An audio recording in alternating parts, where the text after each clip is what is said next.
আসসালামু আলাইকুম। ও দেখলানি বন্যার পরিস্থিতি আমরা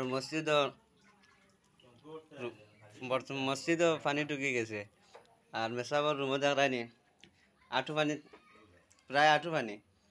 মেসাব বাড়িত বাগিছ সপ্তাহ তো কালকে জুম্মার নামাজ আমরা রয়েছে না মসজিদও পানির কারণে, বুঝছেন না নি?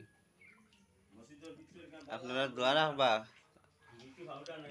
আল্লাহ দ্রুত পানি কমার করতাম। মেঘ বৃষ্টি আল্লাহ যা দিচ্ছেন যথেষ্ট।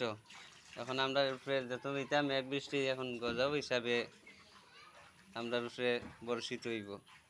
আর মেঘ দিলে আর পানি বাড়াইলে বুধারানি মানুষের অবস্থা কিতো হইব, বেহাল হয়ে যাব।